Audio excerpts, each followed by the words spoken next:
नमस्कार स्टूडेंट्स, मैं Gurpreet Singh, assistant professor in economics, Chaudhary Baluram Godara, government girls college Sri Ganganagar. आज इस वीडियो में हम बात करेंगे importance and drawbacks of money, मुद्रा के गुण दोष या मुद्रा का महत्व या मुद्रा का रोल और मुद्रा के खतरे। तो इस वीडियो के मैंने दो भाग किए हैं। प्रथम भाग में या फर्स्ट पार्ट में हम देखेंगे importance of money and second part में हम देखेंगे ड्रॉबैक्स ऑफ मनी या मुद्रा के खतरे या मुद्रा के दोष क्या हैं। तो यहाँ हम देखते हैं मुद्रा का क्या इम्पोर्टेंस है, मुद्रा का क्या महत्व है।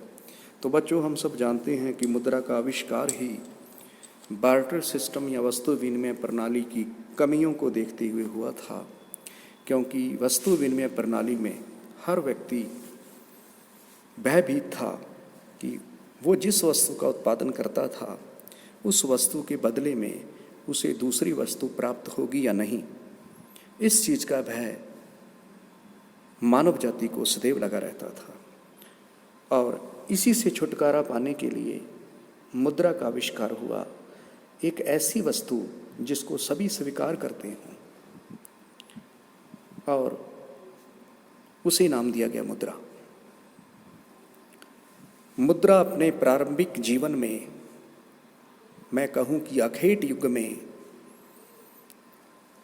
पशुओं की खाल, हाथी दांत इत्यादि के द्वारा प्रयोग में लाई गई। पशुपालन युग आया, दूध इत्यादि मुद्रा का कार्य करने लगे, खाल मुद्रा का कार्य करने लगी। कृषि युग में अनाज, नारियल ने मुद्रा का कार्य किया। करते करते मुद्रा का विकास होता गया। मुद्रा का विकास मानव जाति के कर्मिक विकास के साथ साथ होता चला गया। धातु मुद्रा से पत्र मुद्रा आई और आज के इस एडवांस तकनीकी युग में हम धातु मुद्रा से भी आगे निकल गए। आज इंटरनेट के युग में ई मुद्रा या इलेक्ट्रॉनिक मनी, बिटकॉइंस जैसी मुद्रा भी प्रचलित है।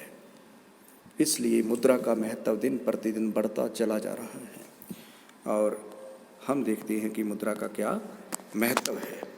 तो यहाँ देखिए मुद्रा का क्या इम्पोर्टेंस है, इसको लेके मैंने यहाँ जो है कोटेशन भी ली है कि मुद्रा वह धुरी है, यहाँ अधूरी लिखा गया, धुरी, मुद्रा वह धुरी है जिसके चारों ओर अर्थतंत्र चक्कर काटता है। प्रोफेसर मार्शल के इस कथन की पुष्टि करें। यदि आपको ऐसा क्वेश्चन आता है तो आपको केवल मुद्रा के महत्व को बताना है। और यदि आपको एक डी.एच. रॉबर्टसन, ये बी.एच. लिखा गया, यहाँ भी एक डी.एच. रॉबर्टसन आएगा, तो यदि डी.एच. रॉबर्टसन की कोटेशन आती है कि मुद्रा एक अच्छी सेविका परंतु बुरी स्वामिनी है, तो आपको मुद्रा के गुण और दोष दोनों का विवरण करना है। इस प्रकार से यहाँ हम देखेंगे कि मुद्रा का क्या महत्व है, इसकी क्या इम्पोर्टेंस है। तो पहले मैंने लिया उपभोक्ता को अधिकतम संतुष्टि। तो मुद्रा के द्वारा ही उपभोक्ता की संतुष्टि अधिकतम हो पाई है, क्योंकि संतुष्टि को अधिकतम करने के लिए एक उपभोक्ता को अपनी सभी वस्तुओं से मिलने वाली सीमांत उपयोगिता या भारित सीमांत उपयोगिता, जिसको हम कहते हैं वेटेड मार्जिन यूटिलिटी, यानी MUX/PX, मैं छोटा सा इसमें बताऊंगा आपको, MUX/PX, ये सभी वस्तुओं का इक्वल होना चाहिए, तभी उपभोक्ता को अधिकतम संतुष्टि प्राप्त होती है। तो ये तभी संभव हो पाया जब मुद्रा आई, क्योंकि मुद्रा ने हर वस्तु को कीमत में नाप दिया। तो वस्तु की कीमत जब पता लगा तभी हम सीमांत उपयोगिता और सीमांत उपयोगिताओं से हम अधिकतम संतुष्टि तक पहुंच पाए। उसके बाद आता है उत्पादक के लिए क्या महत्व है। तो देखिए, उत्पादक को उत्पादन करने के लिए बहुत सारी वस्तुएं, कच्चा माल, मशीनें की ज़रूरत होती है, ज़मीन की ज़रूरत होती है। तो ये सब चीज़ें ही मुद्रा के द्वारा आसानी से खरीदी जा सकती हैं। आज मशीनें खरीदी जा सकती हैं, ज़मीन खरीदी जा सकती है, कच्चा माल आसानी से खरीदा जा सकता है। तो इसलिए उत्पादक वर्ग के लिए मुद्रा बहुत महत्वपूर्ण साबित हुई है।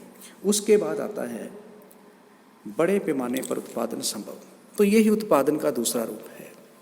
प्राचीन काल में जो उत्पादन होता था वो हम यूँ कहें कि कॉटेज इंडस्ट्री या कुटीर उद्योग या लघु उद्योगों के जरिए हुआ करता था।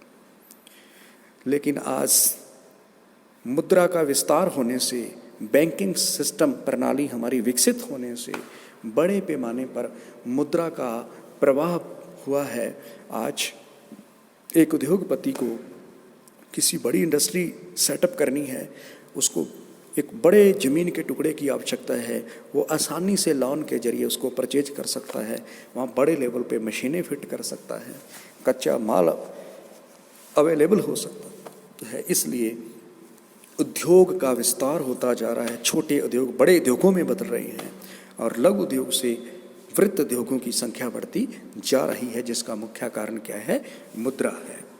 फिर आता है जीवन स्तर की वृद्धि में सहायक। मुद्रा के कारण लोगों का लाइफ स्टैंडर्ड, उनका जीवन स्तर बढ़ा है, क्योंकि मुद्रा ने लोगों के उपभोग के स्तर को बढ़ा दिया। अब आप कहेंगे कैसे बढ़ा दिया? तो जब वस्तु विनिमय था तो एक व्यक्ति किसी एक या दो वस्तुएं या तीन वस्तुएं अपने घर में बना सकता है। दूसरी वस्तु की जरूरत है, कपड़ा, किसी अन्य वस्तु की जरूरत है, तो उसे अपनी वस्तु देकर बदले में वस्तु खरीदनी होती थी। और यदि अगला उस वस्तु को स्वीकार नहीं करता है तो फिर वह वस्तु को प्राप्त नहीं कर सकता था और उसको ऐसी कंडीशन में अपने भोग से वंचित होना पड़ता था और वो अपने जीवन स्तर में कोई वृद्धि नहीं कर सकता था। लेकिन मुद्रा के कारण आज हम जिस चीज़ को भी चाहते हैं, जिस चीज़ का उपभोग करना चाहते हैं, बहुत आसानी से उपलब्ध कर सकते हैं। इसलिए लोगों का जीवन स्तर उच्च होता जा रहा है। उसके बाद है सार्वजनिक वित्त में महत्व। सार्वजनिक वित्त या पब्लिक फाइनेंस में इसका क्या महत्व है? तो पहले देखिए पब्लिक फाइनेंस है क्या, सार्वजनिक वित्त क्या है? सरकार के आय और व्यय के क्रियाकलापों को या सरकार के आय और व्यय को ही हम सार्वजनिक वित्त कहते हैं। सरकार करारोपण के जरिए टैक्सेशन से आय प्राप्त करती है और उसको विभिन्न क्रियाओं में सोशल या इकोनॉमिक वेलफेयर के अंदर उसको खर्च करती है। बड़े बड़े ब्रिज बनाती है, सड़कें बनाती है। तो ये पैसा कैसे मैनेज होगा, सरकार का राजकोष कैसे भरेगा, वो मुद्रा के कारण संभव हुआ। मुद्रा के कारण करारोपण लगने लगा। प्राचीन काल में राजा महाराजा जब अपना राजकोष भरते थे तो वो लोगों से अनाज या जो भी कोई वस्तु बनाता था उसे इकट्ठा करते थे और वो अनाज लंबे समय तक नहीं चलता था, बहुत सारा अनाज खराब हो जाता था, जिससे एक तरह से सरकार का या राज्य का या राज्य का वो राजकोष जो है खाली हो जाता था। लेकिन आज मुद्रा के कारण सार्वजनिक वित्त का महत्व बढ़ गया है। सार्वजनिक वित्त अपने आप में विकसित हो चुका है। टैक्सेशन से, करारोपण से, प्रशुल्कों से, अन्य तरीकों से सरकार आय प्राप्त करती है और उसको कहाँ व्यय करना है वो भी बहुत उचित ढंग से बजट बनाकर तय करती है। इसलिए सार्वजनिक वित्त का महत्व भी मुद्रा ने बढ़ाया है। उसके बाद आता है वितरण में सहायक। किसका वितरण? उत्पादन का वितरण। उत्पादन कौन करता है? उत्पादन की साधन करते हैं। मजदूरी, लगान, ब्याज, लाभ, ये सब उत्पादन के साधनों को मिलने वाला प्रतिफल है। और वो प्रतिफल कैसे निर्धारित होगा, ये भी मुद्रा के कारण ही संभव हो पाया है कि एक मजदूर को कितनी मजदूरी दी जानी है, पूंजी पर कितना ब्याज होना चाहिए, भूमि पर कितना लगान होना चाहिए और कितना प्रॉफिट क्लियर होना चाहिए। ये सब बातें मुद्रा के कारण संभव हो पाई है। इसीलिए किसी विद्वान ने कहा है कि दुनिया में सिर्फ 3 ही आविष्कार हुए हैं, पहिया, अग्नि और मुद्रा।